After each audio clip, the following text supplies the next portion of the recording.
Okay, so this is the fifth meeting of the class on the Heart Sutra, where we're learning the Heart Sutra as written in traditional Chinese characters. We're expecting some more people to show up, but I'm going to go ahead and just start the class now. Okay, there's Hana. That's excellent. Yeah. So do you have any questions or anything you want to talk about at the beginning of the class, Fatima? No, I'm just going to sit and Okay. absorb stuff. Thank you. Are you still making use of the Chinese character Cognates book? A little bit, yes, Yeah. yes. Just sort of, I must admit, I've been off the wagon a little bit for a couple of weeks, so Yeah. I'm kind of I'm going Yeah. to ease myself in using this Yeah. class. Yeah. Good. Yeah. Okay. So Hana is here, and the recording has started. So I'm just going to go ahead and jump into the first slide. There's a lot of material to cover. Let me share my screen. Let's see. Here's my screen, and let's see. Hopefully, this is the correct set of slides.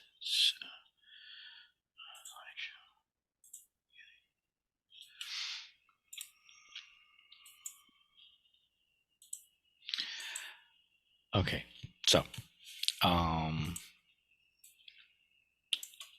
this is the fifth class. It's July 1st, and we're meeting on the first Saturday of every month. So our next meeting will be August 5th. And this month we're going over 4 lines of the Heart Sutra: 3, 4, 5, and 6, using the line numbering, which it's kind of arbitrary. There's no established, agreed upon numbering of the lines of the Heart Sutra. This is just what I'm using for this class. And if you know the Heart Sutra, then it goes like this: Doilchego액, 사리자색불이공, 공불이색색즉시공, 공즉시색, which roughly translates saved. So if you go through it character by character in the literal meaning, this character means save. These 2 characters together mean all. This character means suffering. This character means distress. These 3 characters here are a name, Shariputra. This character means form. This character means not. This character means different. This character means emptiness. And that's all of the characters except for one. There's one more. So now we have form, not, or no, emptiness, not, different, form, form. And now comes the last new character for this lesson. Same is emptiness. Emptiness, same is form. And so we'll go over all that, but that's basically the whole class there in a few minutes. But we're going to break that down into much greater detail starting now. But first, let's just orient ourselves a little bit more. If you look at the entire Heart Sutra, including the title and the mantra at the end, the breakup or breakdown of the Heart Sutra that we're using in this class first covers everything in yellow, which is the title, the mantra, and the first 2 lines, and then covers everything in green, dark green, and light green, and then everything in blue, and then everything in purple. And so we are in the dark green area right now, lines 3, 4, 5, and 6. And this slide also kind of shows the line numbering that we're using. You've got to establish some sort of coordinate system to be able to find your way around in the Heart Sutra. This is how, just to, in the interest of full disclosure, this is how I chant the Heart Sutra and how I learned to chant it, kind of broken up like this. The lines are very uneven in length, and I did not invent this system of lines, but this is more or less how I've always chanted it for many, many, many years. And a lot of other people do too. And even people who don't chant it exactly with, when I say chant it, so when people chant the Heart Sutra, they usually have like some sort of a sheet in front of them or a little booklet. And so it has to be written out. And so this is the line numbering that I'm familiar with. All right. So again, going over not quite as fast, but still without going down into all the details. Now I'm highlighting the characters that are new. Do, che, which is half of this. Ilche is the phrase in Chinese, one of the phrases in Chinese that means all. And then go, which is suffering. Ek, which is distress. And one thing we can talk about a little bit is what is the difference between suffering and distress? Is this just redundant, or is there anything added by saying suffering and distress? Sha, ri, ja, or actually this is sa, ri, ja. And the ri, of course, here, this ri, sometimes you'll see it written, even in my slide, sometimes I'll write it as ri, sometimes I'll write it as li, because the actual vowel, or the actual consonant, the sound in Chinese, Korean, and Japanese is neither R nor L as pronounced by English speakers. It's if you put your tongue at the back of your teeth, it kind of makes the right sound. If you make an L sound, but you push your tongue a lot further forward than it usually is, then it'll make a sound L. That is not an R, not an L, but is a Li. Anyway, Ja, Sari Ja is Shariputra's name in Chinese. Sek is form. It can also be translated as color, can also be translated as body. Not, good old not. This is a character that gets a lot of mileage in the Heart Sutra. I, bur, I, gong. Different, not different. Emptiness, not different from emptiness. Chinese is not big on prepositions. There's Joe. Hi, Joe. Gong, bur, I, sek, jeuk. This is a character that means same, and we're going to look at this a little bit more. It's a very interesting character. Shi, gong, Komtukshisiek. And so this is the in addition to numbering the lines in a way that can help us in this class to find our way around in the Heart Sutra, I'm also numbering the characters as they are introduced, so that, and again, this numbering is somewhat arbitrary, but it is kind of the order in which these characters and components appear in the Heart Sutra. So it is not really completely arbitrary at all. And so and after a character has been covered once, then we, consider it done. But it's still, we still need to review them as we're going along. And so these are the 1, 2, 3, 4, 5, 6, 7, 8, 9, 10, 11. So in the Heart Sutra itself, and these 4 lines 3, 4, 5, and 6, there are 11 new characters. Now, prior to this, we covered the title of the Heart Sutra, the mantra, and the first 2 lines. And so any character that wasn't in that part of the Heart Sutra that is now appearing in lines 3, 4, 5, and 6 is a new character. And these are the 11 new characters.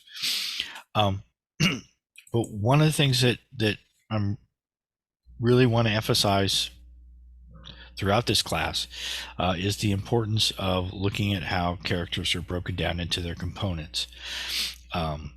And so if we look at the components, let's see, hopefully I got these right. I had a mistake in my breakdown of the components that I only corrected it about a half an hour ago. And this looks right. Okay. So when you take those 11 characters and start breaking them down into components, one thing to look at, even though I've highlighted the new components in yellow, but look at all these components that are not highlighted in yellow. This is good old, this is from, I think it's Guang. This is actually the very first component that we covered in this class. This means vast or wide. This is U. This means again, this means this is which one is this? I think this is su, or no, this is do. This means knife. Anyway, so if you have a knife block that, or even a set of knives that comes from Japan or China, you'll see the symbol on them possibly. Anyway, so these are the new, the ones that are highlighted in yellow are the new components for this month, and they are in the order. And again, we'll go through this again. Actually, a lot of this presentation is kind of repetitive. Basically, there's 30 new characters and components, and that's what I'm going to be talking about. So, ip, which means 20, is the first new component in do, which is the character that means a save. Let me go back to che, just I didn't give che really so che on its own, which is the second new character, on its own it means something that is close to or to be eager or sincere. When it's combined with the character for one, which is il, take il and che together, you have one close to or one and eager or sincere. It turns into a phrase in Chinese that means all or every or each and every. So this is a good example of a two-character phrase that is whose meaning is difficult to see if you just look at the individual characters. All right, here we go. All right, now, so this is che. Che is made up of two components. One of them is new, and the new one is chill. And then also this nice do here. So then go, or not go. This is il, che, go. Yeah, right. Go. This is go, and this means suffering. And the character for suffering is made of two components. The first one is the radical form of grass, and the second one is the character for old. So for whatever reason, that makes this character. I just remember this character as being old grass, which has gone bitter. I don't know if grass goes bitter or anything like that. I've never tasted old grass, I don't think. But anyway, old grass is bitter. And then the character for old is made up of two other characters, one of which is new. So this is, old is also go. So this is often in Chinese and also in Sino-Korean, which is just Chinese with the Korean pronunciation. One of the components gives the sound or is very similar to the sound of the character that it's a component of. In this case, it's exactly the same, go and go. So the component go, which is also a character on its own for old, has the same pronunciation as the character for suffering, which is also go, which you can also use as a very sort of unofficial memorization technique. Getting old involves a lot of suffering. Okay, take it from me. Now, old, the character for old is made up of two components. One is ship, which is the number 10 in Chinese, and the other one is good old gu, which is the character for mouth. Now, ek, which is the character for suffering, I mean distress as opposed to suffering. So the distress, especially in a Buddhist context, suffering is more inescapable, is more just because things are impermanent. There's always suffering because even if you are happy, it won't last. That's kind of the pessimistic interpretation of Buddhism, which is actually not particularly accurate. But distress is more of is more associated with bad things happening to you. So distress is a little more is a little less inescapable, a little more escapable. Anyway, so distress is made up of, I think this is Han here, which is a character for cliff. It's the character for Guang. It's the character for vast without the little ju on top of it. And then this is a new character. This is Joel, which is a variant form of the component form of the character for seal. As seal, not like a seal that swims in the sea, but a seal on a message. Okay, now let's see. The next character is, what is that? Wait a second. Don't want to lose place here. So Sa, oh yeah, that's right. We're into Shariputra's name now. So Sa, Li, Ja are the next three new characters. And so Sa is made up of two components, one of which is just a little roof on top of this thing, which is In, which is the character for person, which has already been covered. And then the character for tongue, which will actually come up later when we are in the, it's coming up soon. This character will show up again. Tongue can be decomposed into two components, one of which is also new. And this is the character for 1,000, Chun, and then Gu again. Sa, Li, Li, this character, which means sharp, can be decomposed into a character that means, like, this is a character for grain, but not cooked rice, but rice, raw rice grains. And then this is another form of dough. This is dough, and this is dough. So this is a component form of this character up here. It means a knife or a blade. Ja is composed of Ja, which means master in this context. So Sari Ja means Sari is kind of Shariputra's name in Chinese, and Ja is the title, the master, put on the end of the name. We'll talk about that a little bit more. This is made up of two components. This is this is if you anybody here ever actually study any Mandarin Chinese? Or yeah, this is one of the characters that'll get you. This is a grammatical particle in Mandarin Chinese, and so its meaning is very difficult to explain in English. It's also a little difficult to explain in Chinese because it's just used in different ways.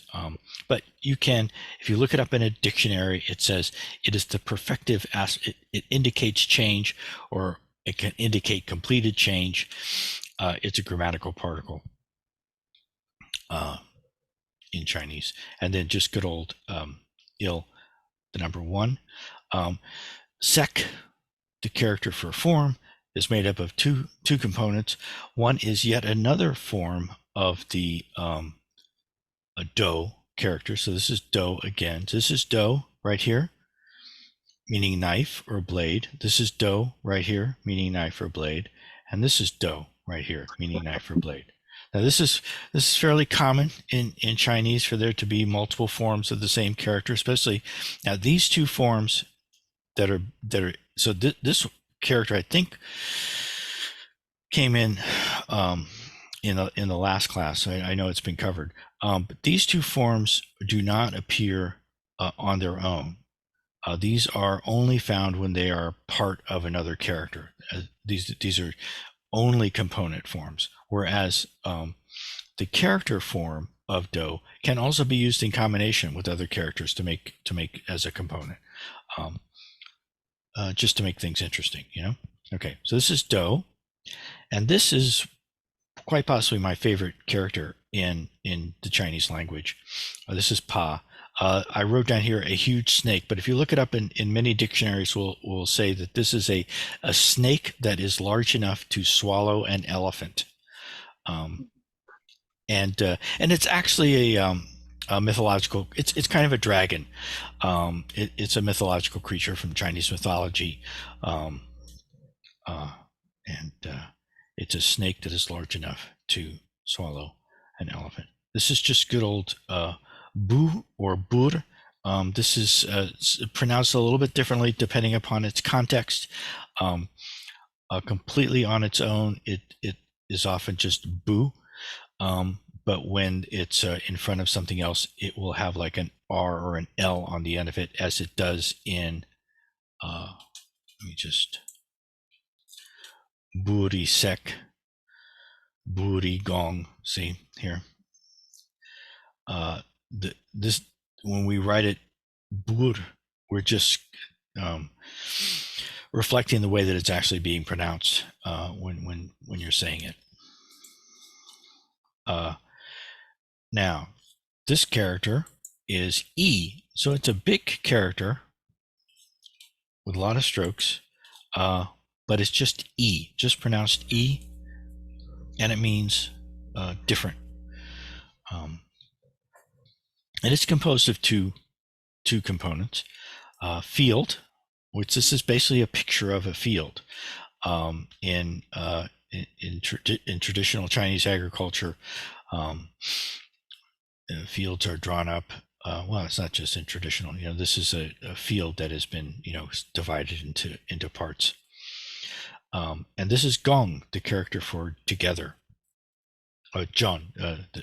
And so the character for field is made up of two components, both of which have already been covered at this point, although one of them, so this is we, of course, because this is a square with something inside of it, so it must be we and not gu, because these are squares with nothing inside of them. And the thing that's inside of it in this case is the character for ship, for 10, which was just covered up here. It's first introduced here as a component of the character go for old.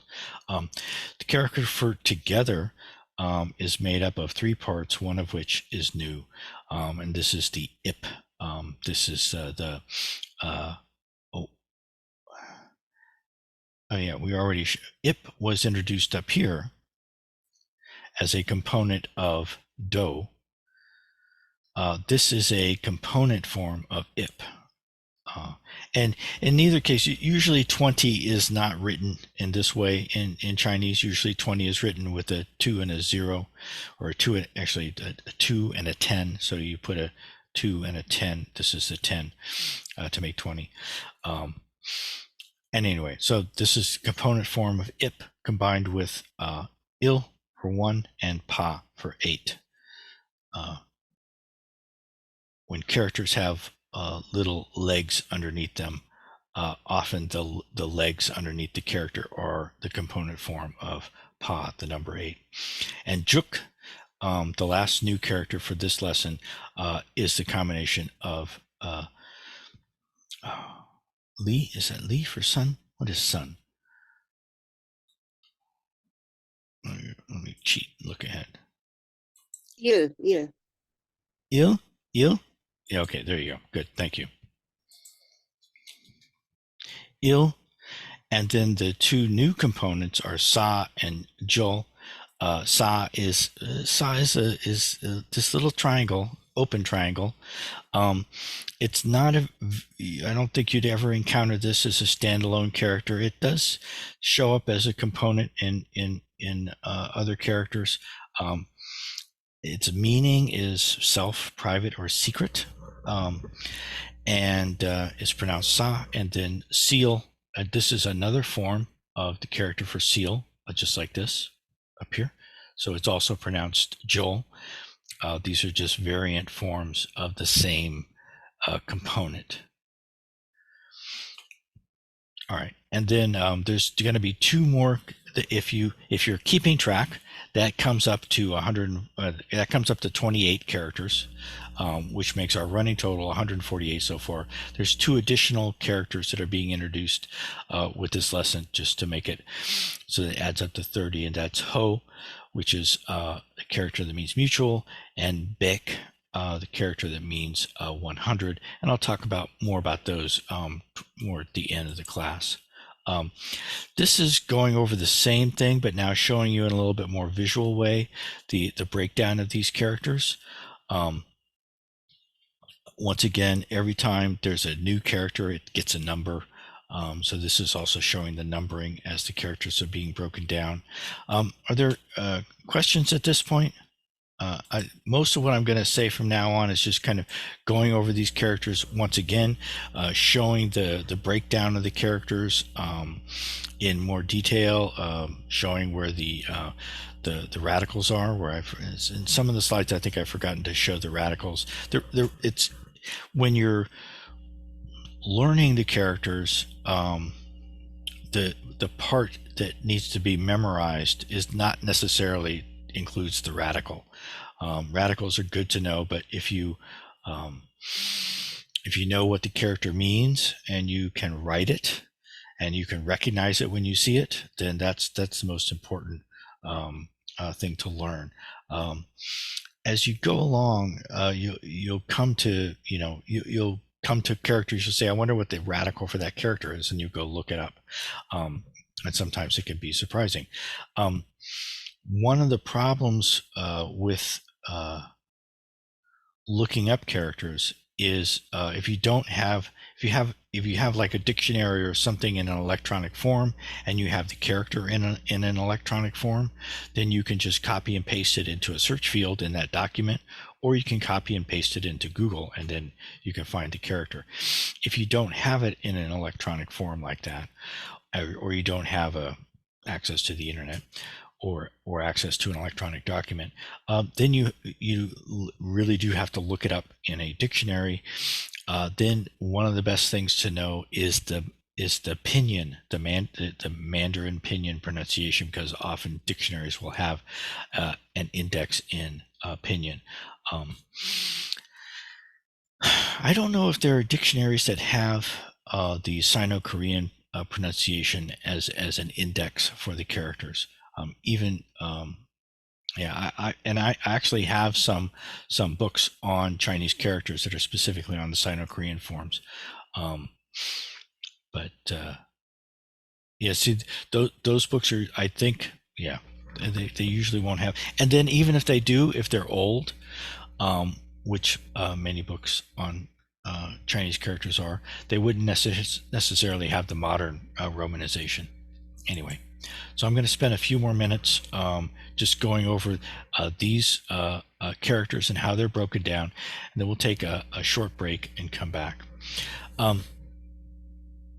So the very first character, Do. Now what I've done here is color coded the parts of it to just make it more obvious which part goes where. So the gong part, which means vast or wide, is obviously the red part in the character. The ip part, which means 20, is the blue part, and the u part, which means again, it is the green part. And I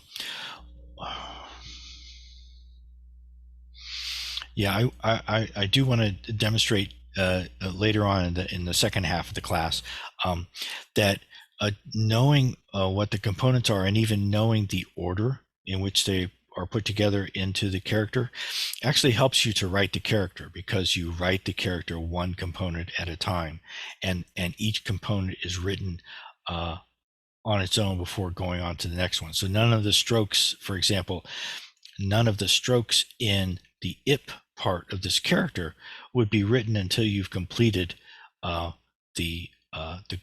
guang part, and also the rest of the character is complete before you write this part. And that at least I find it helpful to realize that when I'm trying to learn how to write a character.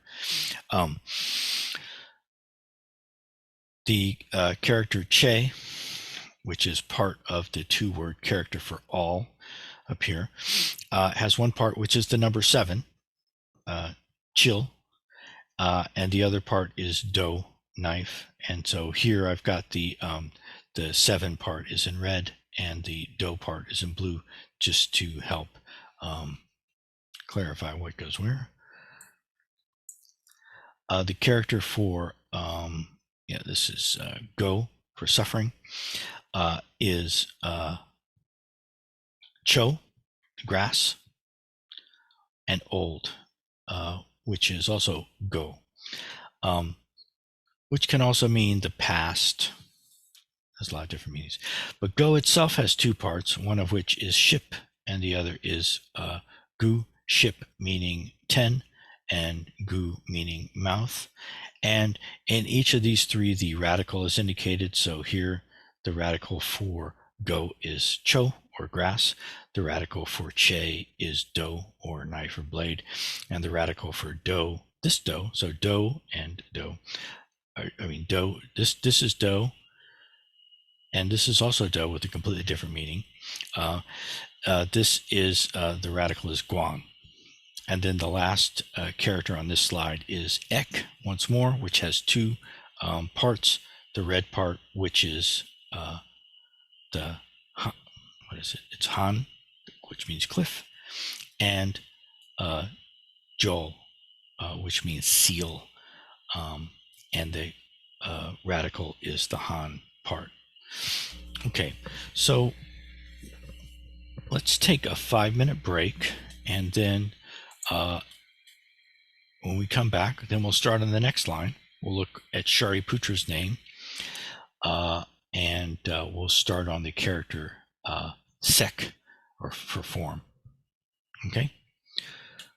I'm gonna, let's see this.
Sorry, I started to talk, but I was still muted. So I'm going to put up the, speaking of the Heart Sutra, I'm going to put the Heart Sutra up now for us to recite together,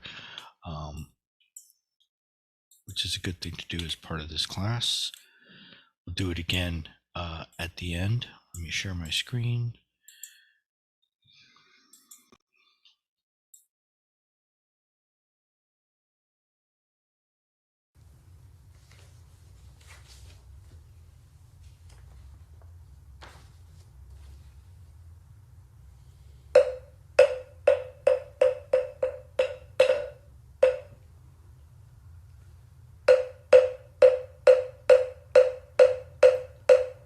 Mahavanyavara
Okay. So now we're looking at the fourth line. And Shariputra form is not different from emptiness. And just to, let me put me into slideshow mode. Oh yeah. Sorry.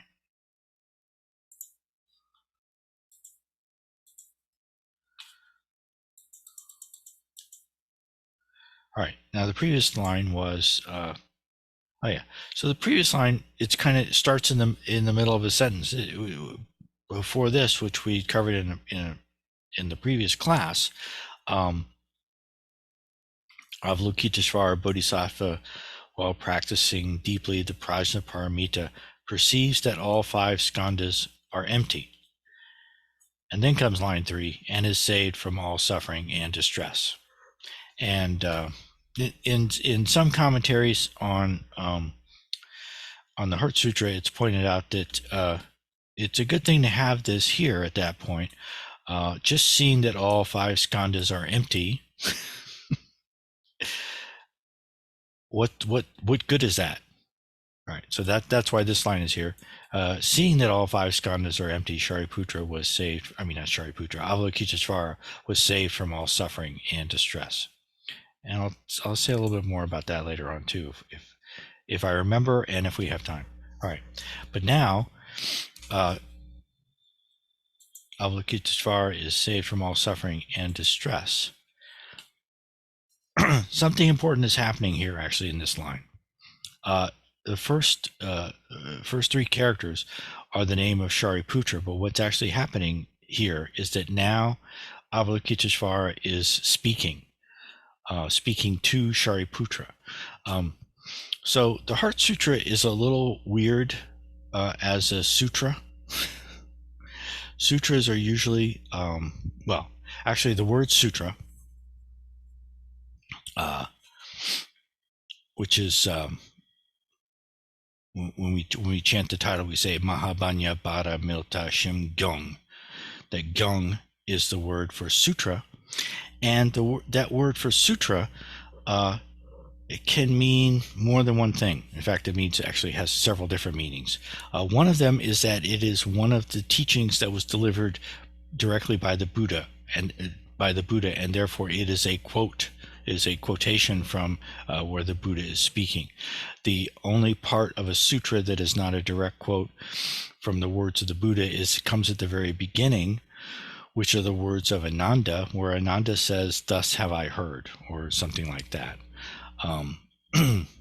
Or is everybody somewhat familiar with what I'm talking about? In Buddhist literature, when something is referred to as a sutra, generally speaking, it begins with the phrase, "Thus have I heard," which are the words of Ananda, who reportedly had a perfect memory and could recite word for word, verbatim, everything that the Buddha had ever taught.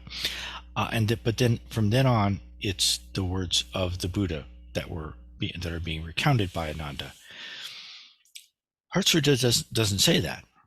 So in the first place, the Heart Sutra doesn't start with "Thus have I heard," and in the second place, the Heart Sutra is spoken by, from this point on, by Avalokiteshvara, or Guanjaje, as she is called in this context. Anyway, it's just kind of important to know that the context is important. And so Shariputra or Sarija is the person that Avalokiteshvara is addressing. Oh, here's a picture of Shariputra. Shariputra was famous for many things. One of the things that he was famous for is for his understanding of the Buddhist teachings. In fact, even though Ananda could recite every word that the Buddha ever taught, word for word exactly, Shariputra had a better understanding of the Buddhist teachings than Ananda did, or at least that's the story. Shariputra was also famous for his beautiful skin.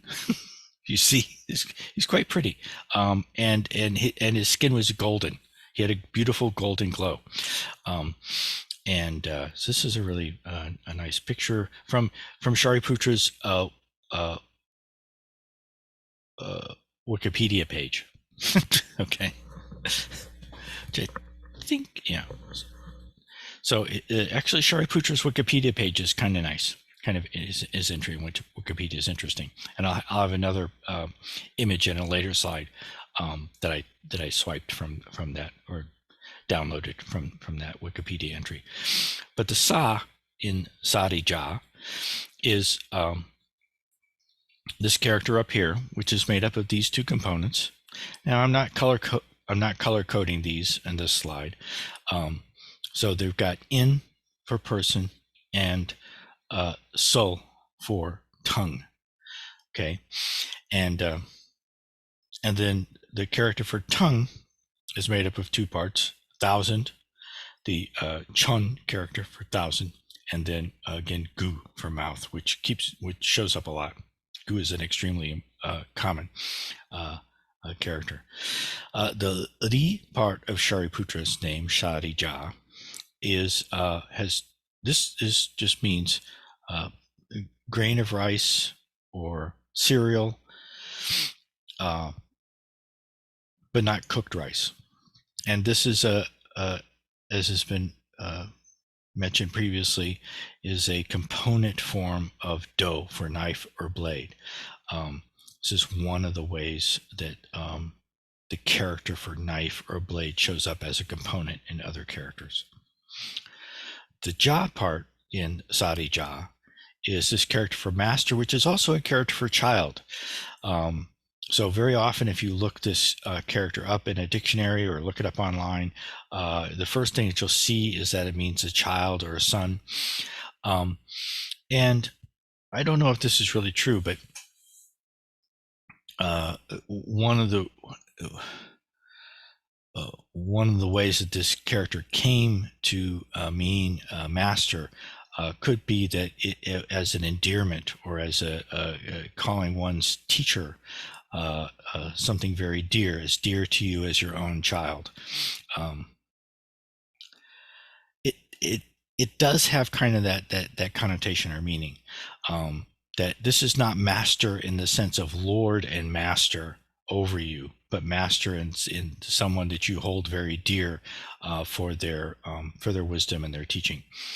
And it's made up of this character for yo, which is the perfective aspect particle, and il for one,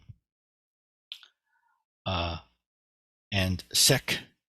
So this character, and I mentioned this before, this character means form. We're translating it here as form. It can also mean color, and actually in some translations of the Heart Sutra, it appears later on and is referred to as color. It can also mean shape. It can also mean body, and that can actually have a sexual connotation. And there's actually a movie, I think it's a Korean movie, which I'll actually show in a minute when we get to that section. But the part of the Heart Sutra where it says that form is emptiness, you can also translate it as sex is zero. And there's a movie with that title that is actually taken from the Heart Sutra. It was a very popular movie in 2012 or something. I don't know. I'll show that later, just as an entertaining aside, which is not something you would expect if you're going around Googling phrases from the Heart Sutra to find popular movies about sex. But it is. Let's see. So this is sek. It's made up of yet another form of dough or knife or blade, and pa, the huge snake, the mythological snake.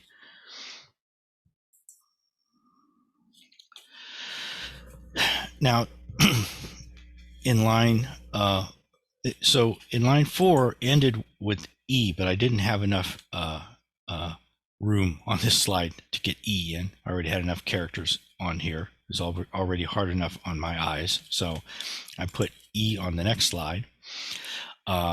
E, of course, shows up in line 5 as well. 공불이색색즉시공, 공즉시색. One thing that you might notice in different transliterations of the Heart Sutra, sometimes this jeuk is written as chuk, C-H-U-K, or C-H-U-G, or G-E-U-G. There is an official agreed upon accepted standard for transliterating Korean using the letters of the English alphabet.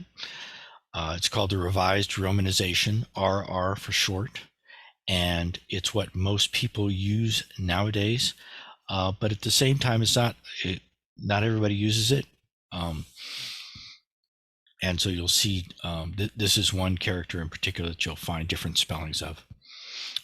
So first, let's look at E, which means different, made up of field and together. Field is Joon, and it's made up of we and ship. We meaning circle or surround, and ship meaning 10. So Joon, field, ship. I mean, this is we and ship.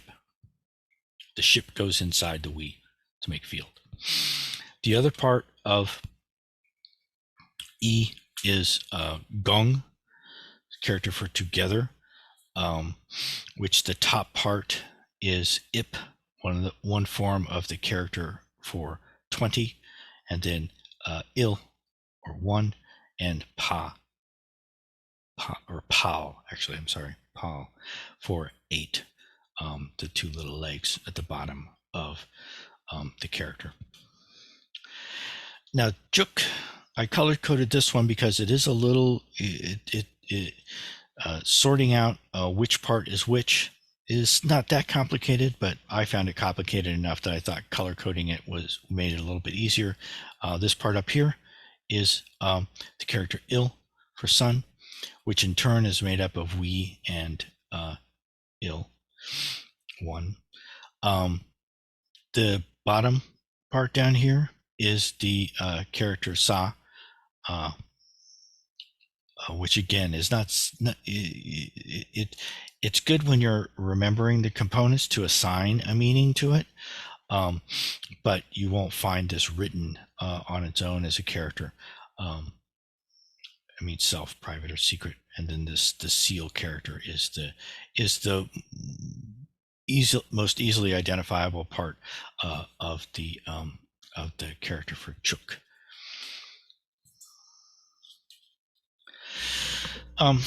Now, one thing I want to do is go over these characters and give some context for the main characters in this part of the Heart Sutra, where you'll find them, and also to give you a better feel for what they mean. Do means to, look at this, I have a typo I have to fix there. Do means to save, and so it's a very important concept in Mahayana Buddhism, and it shows up a lot in some Mahayana Buddhist writings. In the Kshitigarbha Sutra, which is about the Bodhisattva who accompanies people and helps people after they have died, and in that sutra, this character for save appears about 40 times. I started counting it, but I lost count, but I was almost up to 40. It also shows up in the first great vow of Mahayana Buddhism, which is Jungseng Mubyon Sowan Do. The many beings without number we vow to. So there's no pronouns in this. So when people translate it into English, they usually say I vow or we vow. So Jungseng, this is sentient beings, these two characters here. Mubyon, this is no limit, without number or without limit. And these two characters here, so on, means to vow. vow in a very Buddhist sense.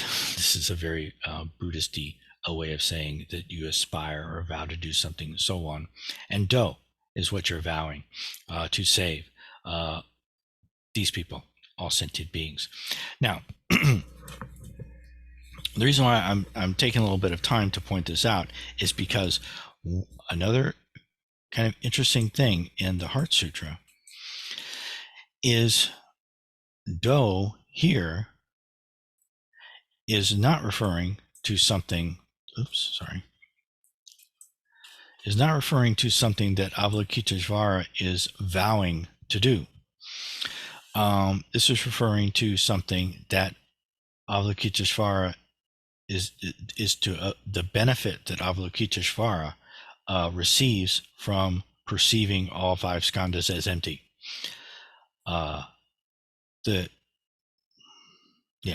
Or at least that's the way this is almost always interpreted, and that, as far as I know, that is the way that it should be interpreted. That the do here, that Avalokiteshvara is actually the object of this do, of this saving. Avalokiteshvara is the one who's being saved from all suffering and distress. But generally speaking, when you encounter do in Mahayana Buddhist writings, it's going to be talking about us, sentient beings, being saved by beings like Avalokiteshvara, great bodhisattvas and Buddhas, and so forth.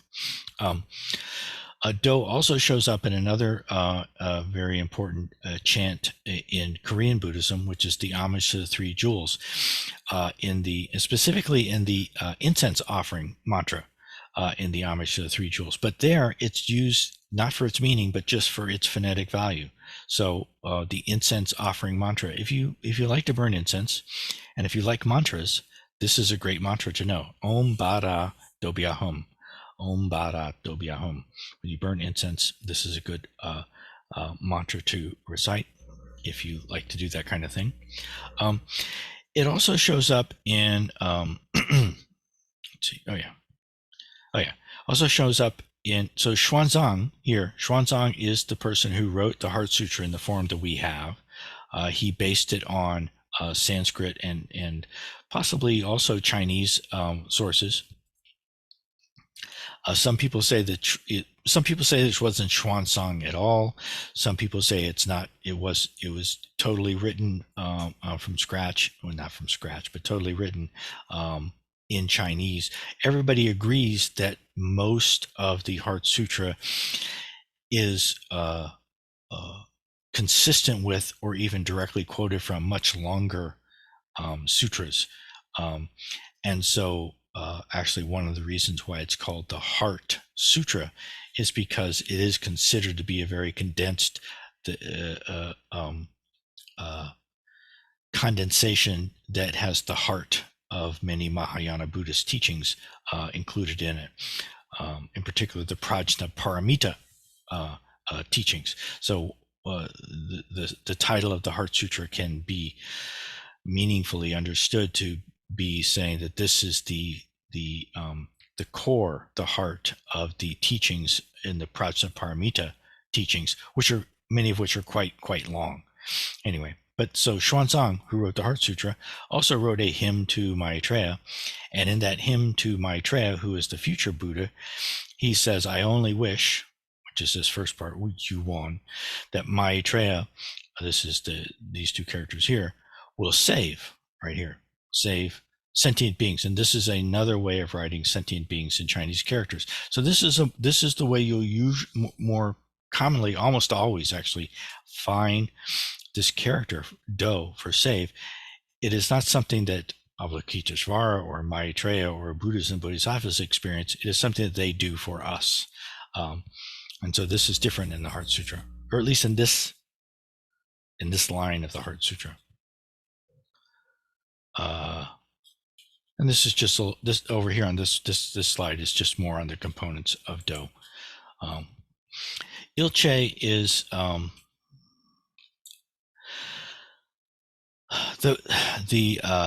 the main point of this slide is just that ilche is a very good example of this phenomenon in Chinese, where two characters are put together to make a phrase, to make a word. Actually, they're usually just considered words in Chinese, especially if it's just two characters. A word that has a meaning that's not necessarily obvious from the meaning of the individual characters. And this slide just goes into that in a little bit more gory detail. The one other thing that's interesting about ilche is that if you know anything about the Heart Sutra, you might know that it has 260 characters. And there's always an asterisk next to that. And the asterisk is because the Japanese version of the Heart Sutra has 262 characters in it. And the reason for that is because ilche is in the Japanese version of the Heart Sutra one extra time. It occurs twice in Xuanzang's version. For some reason, when Xuanzang's version was transmitted to Japan, very early on in the history of the Heart Sutra in Japan, an extra ilche was inserted. And this comes from the end of the Heart Sutra, where we say, far apart from every distorted, perverted, inverted, or whatever, far apart from every perverted view, one dwells in nirvana, is, I think, the way I've been taught to translate it. And in English, we usually say every. This actually, the word for perverted views is really a combination of the word for distortion and a combination of the word for delusion. But in Xuanzang's original, it just says far apart from perverted views, one dwells in nirvana, without the every or all in there. And the Japanese, for whatever reason, put it in there, and it makes perfect sense to have that in there at that point. It doesn't change the meaning in any way, and in some ways maybe makes it a little clearer. All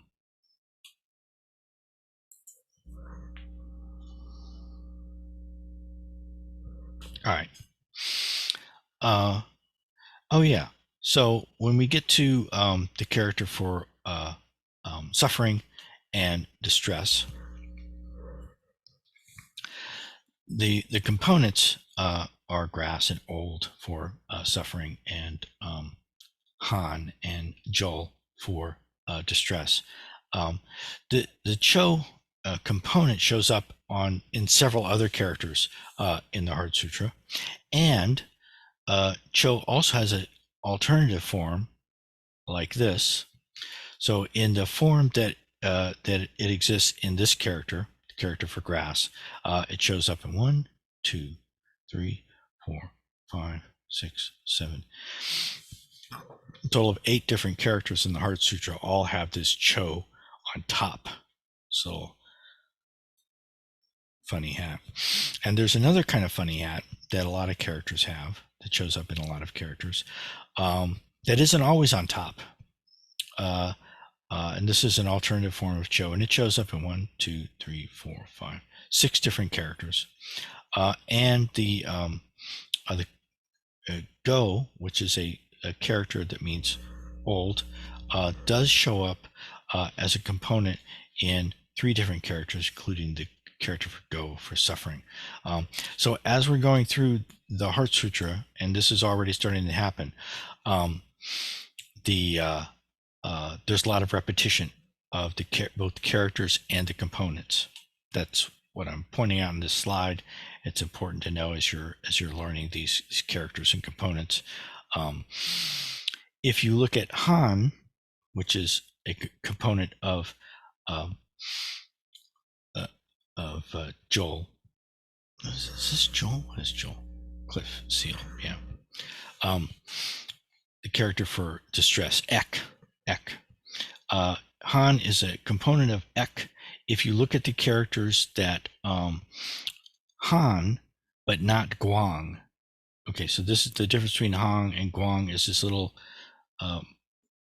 very small stroke at the top, which is a Jew.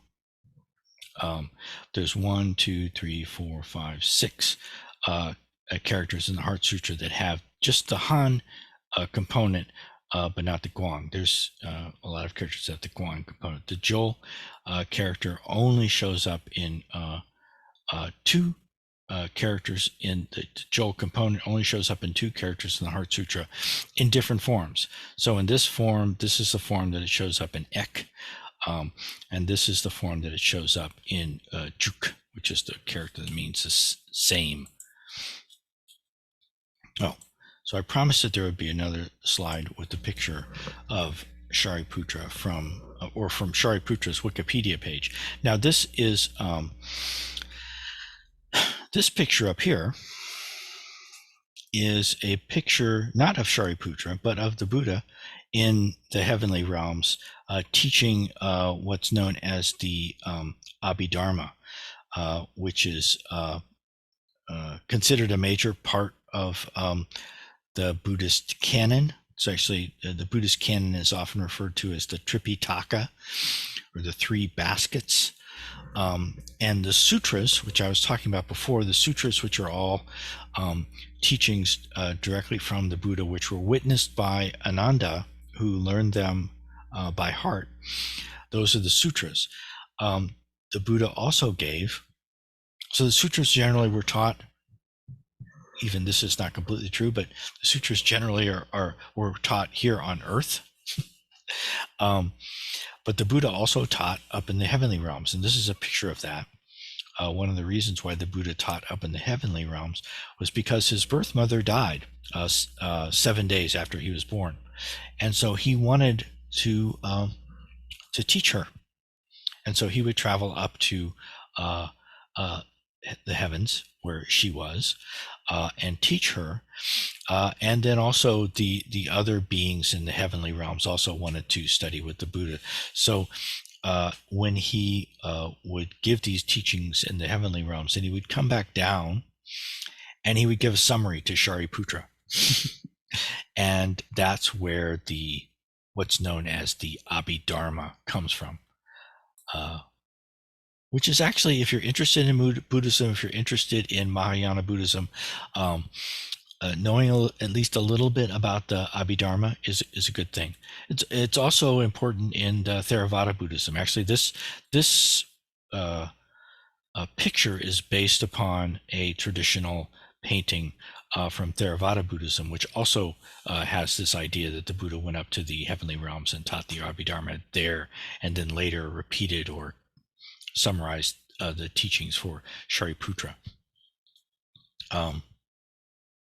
So in Shariputra's name, in the Heart Sutra, the first two characters are phonetic. They're not used for their meaning. They do have meaning. The first one, sa, means lodging. The second one, li, means sharp. But they're used for their sound, shari, because it sounds like Shariputra. It sounds like the first part of Shariputra. And the second part, ja, is used for its meaning. It means master. If this character ja is also, in English, we tend to call Confucius, but in Chinese, he's called Kongzi. Although my Mandarin pronunciation is not good, but this character in modern Mandarin is pronounced z, something like z, although it's written z.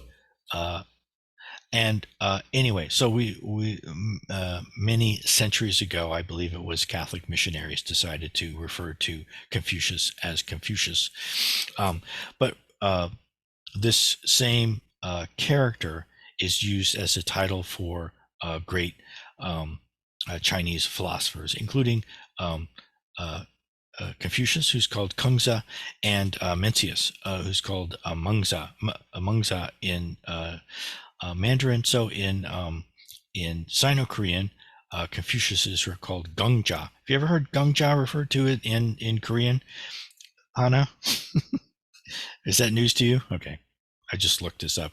I don't know how common it is to refer to Confucius this way. And Mencius would be referred to as Mengja. This character, Li, this character Li, every time I click on, I should just be pointing to it. Okay, here we go.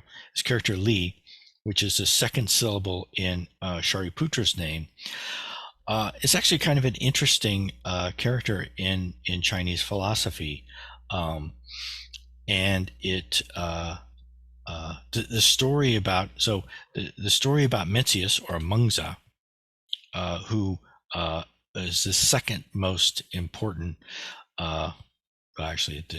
So you have Confucius, Mencius, and Lao Tzu. So this is also the last. Lao Tzu is the actual name of. So Lao Tzu's name in Chinese just means old master, Lao Tzu. And it might even be the character for old. I think it's a different character for old than the one that we're using in this part of our class. But so Mencius is probably the third most important philosopher in Chinese history. Anyway, there's a famous story about him meeting with the emperor or the king, King Hui of Liang. And when Mencius met with King Hui of Liang, basically he asked Mencius how could Mencius's philosophy profit his realm, profit the realm of Liang, which is one of the major states in China at the time. And this word for profit is Li.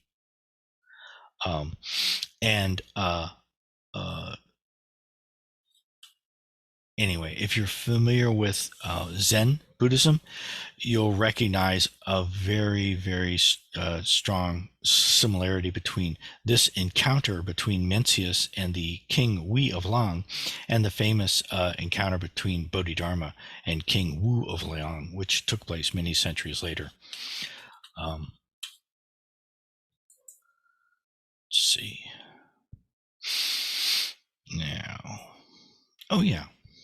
this would be a good time to we are talking about the character saek, and we should stop at this point and take another break. Let's take a 5-minute break and come back a little bit after 4:20, and then we'll continue kind of going over these characters, and if you have any questions, we can also talk about that at that time. Okay, so I'm gonna stop sharing for just a second.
So if you do a Google search on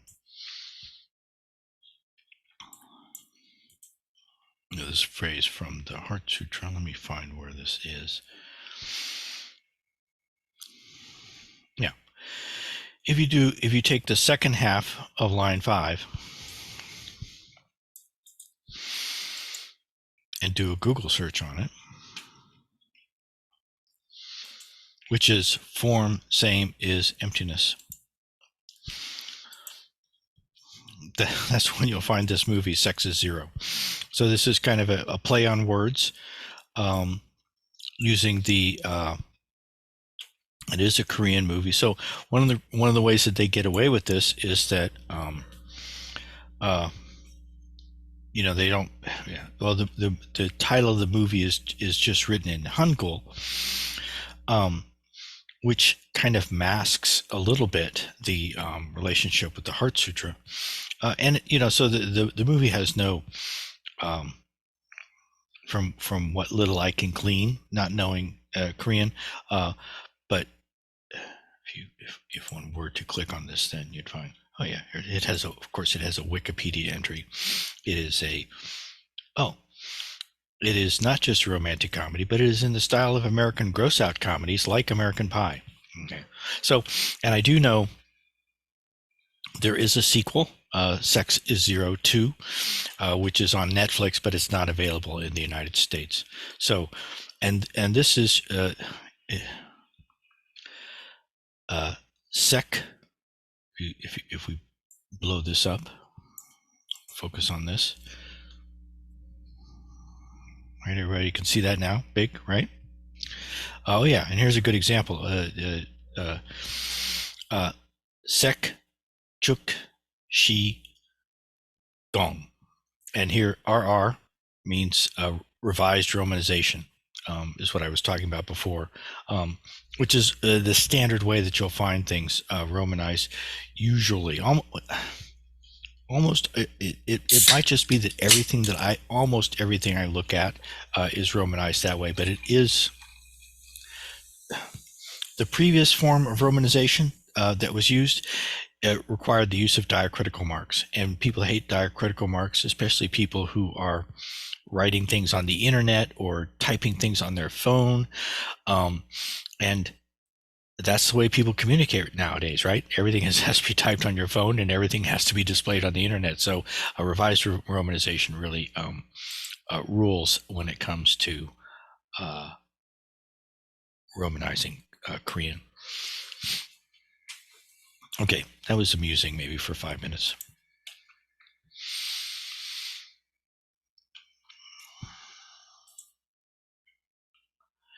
And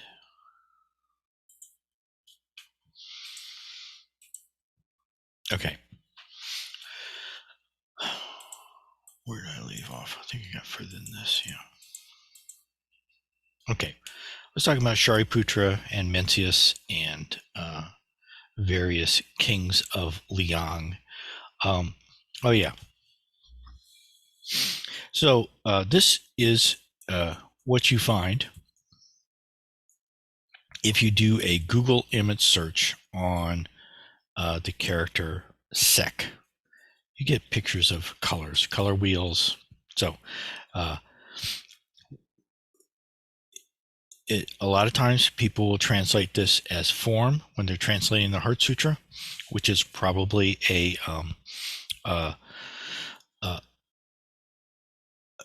good translation in this particular part of the Heart Sutra in particular. But it can also mean form or shape or body. And because of its association with physicality and with bodies, it can also have a sexual connotation or innuendo as well, I guess. And this is what you get if you do a Google image search on the character Joon for field. You get pictures of field, but you also get, and this is something that you'll also often find when you do Google image searches on characters, is you'll get pictures of the character itself, different ways of writing it in different styles and different calligraphy. Let's see. All right. Can I just quickly ask a question there? Absolutely.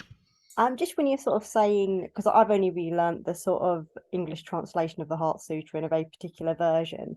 Mm-hmm. So when they're saying form or color, is color ever used in any context, or is it just form normally? Oh, in the Heart Sutra? Yeah. Yeah. Okay. So in the that's an excellent question, and So to answer that, let me display the whole Heart Sutra here in a way that will. So here is the Heart Sutra. You can see my screen, right? Yeah. So here, this is the part of the Heart Sutra that we're looking at right now is 3, 4, 5, and 6. Okay, line 3, 4, 5, and 6. And so here, where's sec? Okay, here's sec. All right. So now in this version of the Heart Sutra, if you click on one character, every other place where the character shows up gets highlighted. And if you go later on, oh yeah. So down here, this is the line where we say that the let me see. At the end of what we're saying is saved from all suffering and distress, Shariputra, form does not differ from emptiness, emptiness does not differ from form, form is the same as emptiness, emptiness is the same as form. The same is this. So here on line 7 we start saying the same is true of feelings, perceptions, impulses, consciousness. Let's see, consciousness, Shariputra, all, and then Shariputra is named again. Shariputra, all dharmas are marked with emptiness. Okay, and this character here at the end of the line, this is the character that means mark, or to designate or mark something right before emptiness. And then comes a lot of repetition of the character for no, or for not, actually, more specifically, and then after that we get into the part where there's a lot of repetition of the character for mu. Okay, and this is where the color comes in, because in this line where we say, what is it? Let's see. All dharmas are marked with emptiness. They do not appear or disappear, are not tainted or pure, do not increase or decrease. Therefore, in emptiness, no form, no feelings, perceptions, impulses, consciousness, no eyes. Okay, and then, so this is, once again, this is form. Again, no form. All right. But then it gets into no eyes, no ears, no nose, no tongue. This is a character that we've just introduced in this lesson. No body, no mind.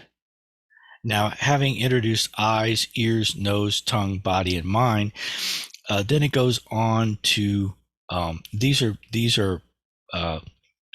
being named here as perceptual organs, as organs of perception, where the body is the organ for feeling things, and the mind is the organ for perceiving things directly with the mind. And then the next list of things that's being negated are what is perceived, and here is where it's often translated as color. So what is perceived by the eye. So in the translation that I usually use when I chant the Heart Sutra in English, this right here, after we say no eyes, no ears, no nose, no tongue, no body, no mind, then we say no color, no sound, no smell, no taste, no touch, no object of mind. Okay, so that is one place where it's translated as color. I think that was your question, right, Fatima? Is that kind of what you were asking? Yeah, no, it's just sort of interesting because I'm thinking which part it goes. I'm working with, I think, is the Triratna translation in English. So it's obviously similar, but mildly different in the bits. So yeah. Oh, that's interesting. I was looking at different translations. I should check that one out. Yeah, because that would be Sangarakshita's translation, right? Yeah, that's the one. I say I don't know a lot about it, but it's just the one I'm slightly familiar with. So it's just processing something which is sort of slightly different. He was a good writer. He was good with words. So I'll bet his translation is pretty good, actually. Anyway, let me get rid of this now. We'll go back. PowerPoint. Hopefully I didn't just close it. Okay, here we go. All right. So now we're to the part where we're saying form. So we just said form. What was it that we just said? Form is not different from emptiness. Emptiness is not different from form, which is kind of redundant. but at the same time, it's for emphasis. Redundancy isn't always pointless. I think this is a case where it has some significance, some meaning. Let me just go back into presentation mode. All right. So form is not different from emptiness. Emptiness is not different from form. Form is the same as emptiness, and emptiness is the same as form. Again, it's pretty much a repetition for emphasis. So this character, did it again. Have to be careful clicking on things. This character, jeuk, in Paul Kroll's A Student's Dictionary of Classical and Medieval Chinese, which is an excellent source.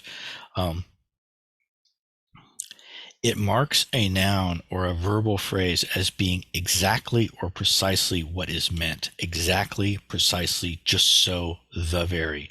And then in his dictionary, he cites the Lotus Sutra specifically as an example of how this is used. Form is exactly emptiness.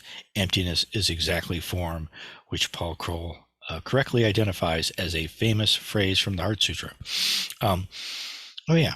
So there's also another very famous teaching from Buddhism where this character shows up, and that is in the expression "mind is Buddha." So the story goes that one time a student whose name was Great Plum asked a teacher whose name was Ma Jo. This is Ma Jo Zen Master. Ma Jo Zen Master. What is Buddha?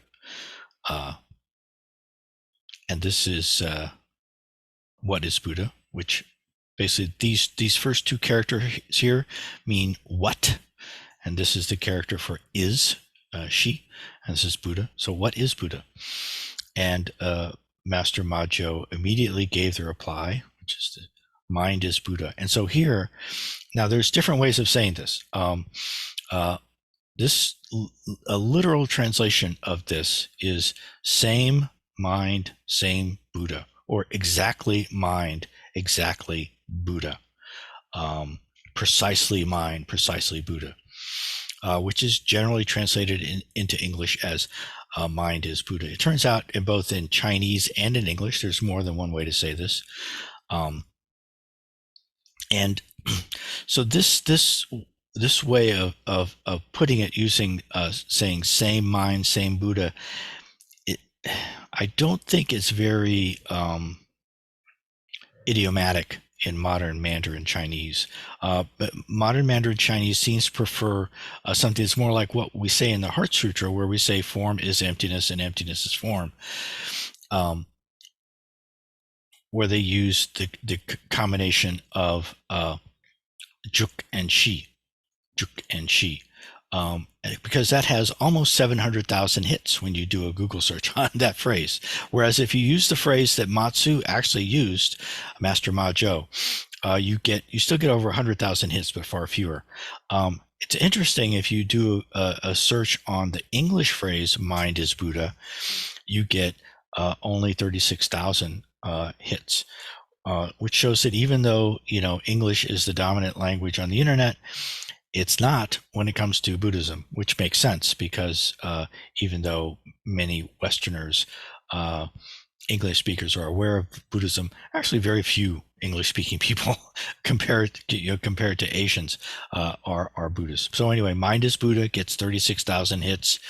This mind is Buddha, which you'll also encounter, gets 6,000 hits. And of course, this mind is Buddha, if you do a search on that exact phrase, it includes mind is Buddha, but it limits it by only the ones that begin with this mind is Buddha. And then also sometimes people will say this very mind is Buddha, which in some ways is actually closer to at least what Paul Kroll is saying is in the intended meaning of this word jeuk, meaning exactly, precisely. This very mind is Buddha. And that only gets about 2,000 hits, which I think is kind of interesting. So now, putting it all together, we were just talking about translations. This is the translation that I have learned. This is a translation by a Korean Zen teacher, Zen Master Sung San, which says, Avalokiteshvara Bodhisattva, when practicing deeply the Prajnaparamita, perceives that all 5 skandhas are empty and is saved from all suffering and distress. Shariputra, form does not differ from emptiness. Emptiness does not differ from form. Now, and of course, over here, just for comparison, is all of this, not just the 4 lines that we've been looking at, but including the first 2 lines as well. A slightly different, this is a translation by some, I don't know, I found it on the internet, some text translation society. When Bodhisattva Avalokiteshvara was practicing the profound Prajnaparamita, he illuminated the 5 skandhas and saw that they were all empty, and he crossed beyond all suffering and difficulty. Shariputra, form does not differ from emptiness. Emptiness does not differ from form. Form itself is emptiness. Emptiness itself is form. Now, there's a couple of things that are actually a little interesting in this translation. First of all, it says that he illuminated the 5 skandhas, which is, so this is the phrase that I've been taught to translate as perceive. This is the same phrase that this other translation group decided to translate as illuminate, and it actually means both. It actually means to perceive and illuminate simultaneously. This character means to illuminate. This character means to see or to perceive. And so we don't have any word for that in English. We could make one up, but I'm not a big fan of that. Anyway, and then also, let's see. Oh, cross beyond. This translator uses crossed beyond for do, which I've been taught to translate as save, or translate that as what the English version that I've been taught to recite uses save. Cross beyond is a more well, people consider it to be a more literal translation of the original Sanskrit. Anyway, I think that's cross beyond is certainly an interesting way of translating that. All suffering and difficulty. Difficulty is distress, and then the rest of this is very, very close. I mean, there's not that. It's pretty clear how to translate this, I think. This one is from, this is Thich Nhat Hanh's translation.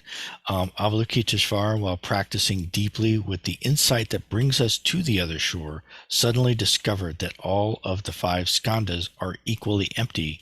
And with this realization, he overcame all ill being. So ill being is Thich Nhat Hanh's preferred way of referring to suffering, and he's conflated here suffering and distress into just suffering, and when he refers to suffering, he refers to it as ill-being.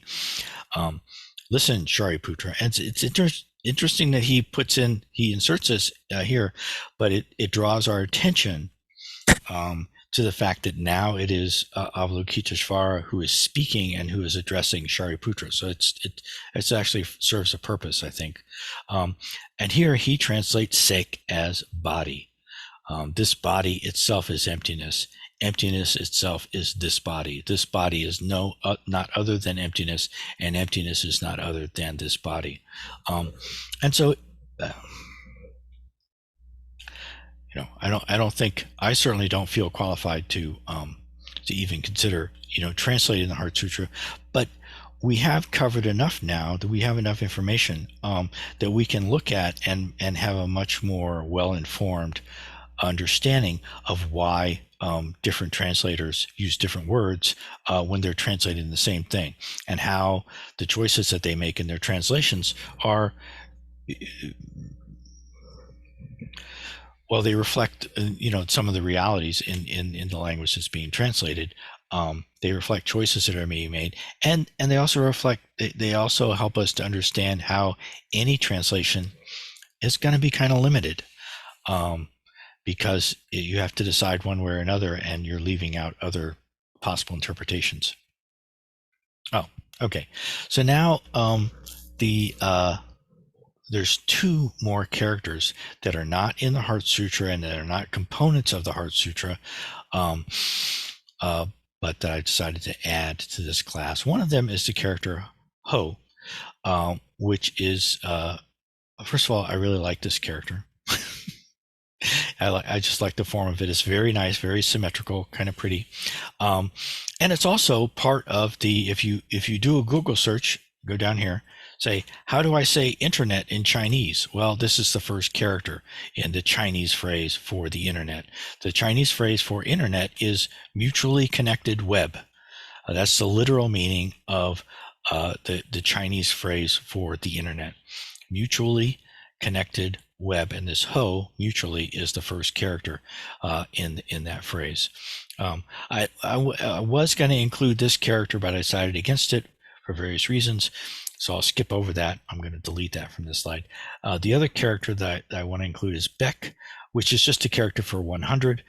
And if you take two of the components characters that we've already covered and put them together, you get this character for 100, which is a very common. Anybody who's taking a first year class in either Mandarin Chinese or in Japanese is going to learn. It's going to need to learn this character.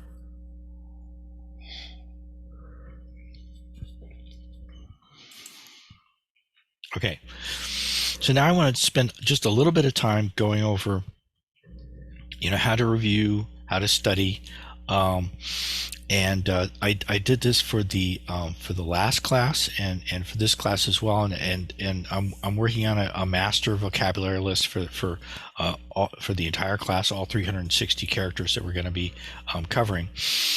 But for each entry here, all the characters are put in here in the order in which they're covered. It gives you the number of the character as they're assigned in the class, the pronunciation along with the Hangeul, and the definition, and then wherever possible, I give the reference in this Chinese character Cognates class. So this is not a page number. This is just the entry in that book for the one. And I still like that class, that book. So I'm going to just kind of give you. Let's see. Do I have my Kindle up? Oh yeah, here it is. I want to look at my JavaScript. Let's see. All right. Oh yeah. So this is the one for 1,000. But let's just go. Sometimes this works better than others. But if you have the Kindle version of this book, which is what I would recommend if you're going to do it, it's cheap for one thing.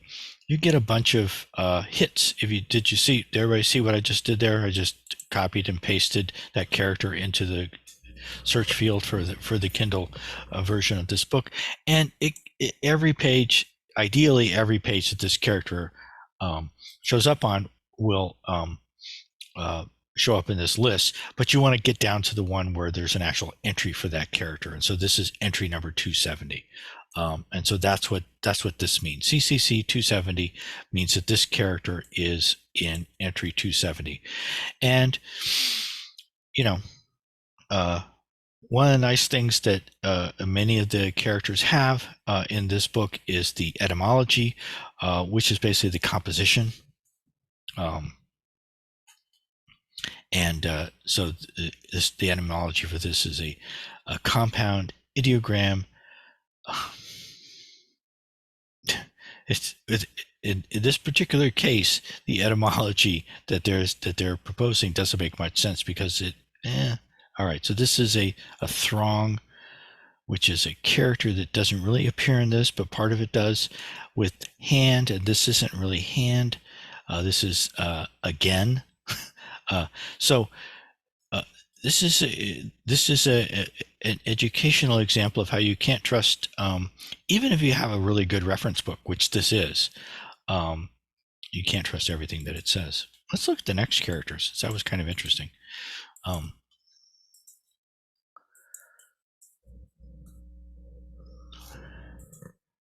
Oh yeah, right. So this is another good example. So when I have the entry in parentheses, as I do for this character for Che, it means that the character is mentioned in that entry, but it's not. It doesn't have its own separate entry. So this is the entry for 7, the number 7, which is a component of this character. So the character Che is mentioned in the yeah. So here the etymology is not talking about the etymology of 7 itself, but of a character that it's a component of. Let's look at suffering.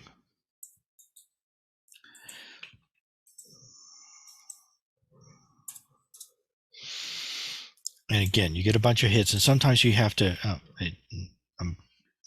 Okay, so here's the character. So it just says 625. All right, there's not much more to it than that, except that it is kind of useful, I think, to at this point we've covered enough characters. If you want to review them, if you come across a new character and you look at its components, and one of those components has already been covered, but you can't remember, or maybe you think you've already covered it. So it's good to have a list like this that you can search through. And it's good to have a master list, which has everything. And I will have that very soon. So included in the PowerPoint slides for this class will be this vocabulary list that is just for this class. And also, if you downloaded the PowerPoint slides for the last class, which was lesson 4, I did the same. So at the end of that class, all the characters that were in there. Now, sometimes it says CCC not found, which means I couldn't find it in there. Sometimes that's because the character itself is not in there. In this particular case, it's probably because the character isn't in there. This is a weird character. It's very important in Buddhism, but nobody else uses it. Nobody except for Chinese Buddhists use this character, or Korean Buddhists, or Japanese Buddhists, or Vietnamese Buddhists. And so if I wasn't able to find it in the book through every way I could think of to search, I just put CCC not found. Otherwise, I give the entry number along with the number of the character, the pronunciation, meaning, pronunciation, the Hangeul. In this case, I went to the trouble of also giving for each character what the radical is.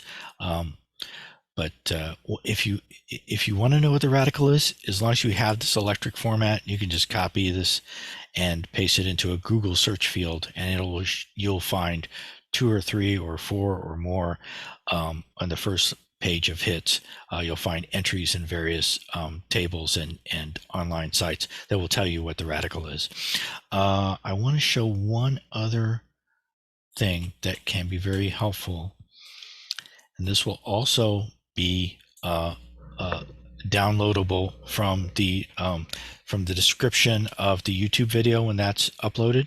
What this is, and I've shown this before, but this is like the lesson plan, and it's kind of bare bones, but at the same time it also has a lot of useful information in it. Let me just go right to the lesson plan for the lesson that we just did. Lesson 5. So every lesson will start with the snippet that just shows the lines from the Heart Sutra that are covered in that lesson. Then there'll be a list of 30 characters that are the characters that are covered in that lesson. And then what I call the detailed breakdown. And this is just showing one at a time. This is the first character. This is its components. And this is, if it has a new component, then the new components are listed over here. All new characters and components are highlighted in yellow. And so I number the main characters first, and then the components get numbered. The new components get numbered after that. And then also just to kind of help you. It also shows the line number and the position in that line for each character as it's being introduced. And so I need to have something like that when I'm going through the class and figuring out what to present and what's already been presented and trying to remember what I'm doing. So I hope that's useful to all of you as well. So we are very close to being out of time. I do want to end with one more recitation of the Heart Sutra, and I do for learning the characters. It is really useful to be able to say the characters and to be able to say them in order and to remember how it goes. Basically, this will help you a great deal in learning the characters. But are there any questions or anything at the end here? Anybody want to say anything before we just recite the Heart Sutra one more time as our closing? Okay, then I will try to find that video. Where did I do with it? I must have closed the window. Okay, I'll find it. Take me a second.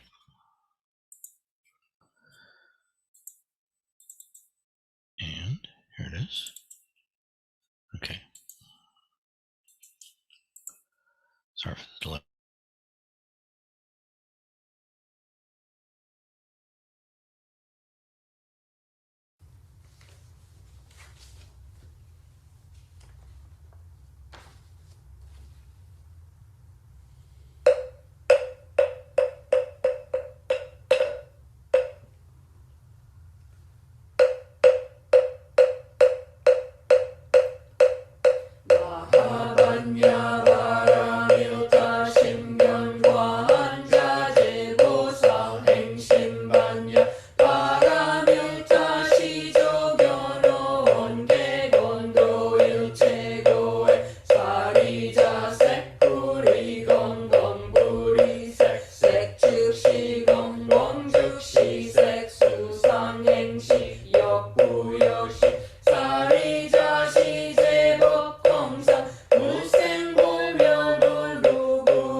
Thank you for coming, everyone. I had a good time. I hope you did too. Bye-bye.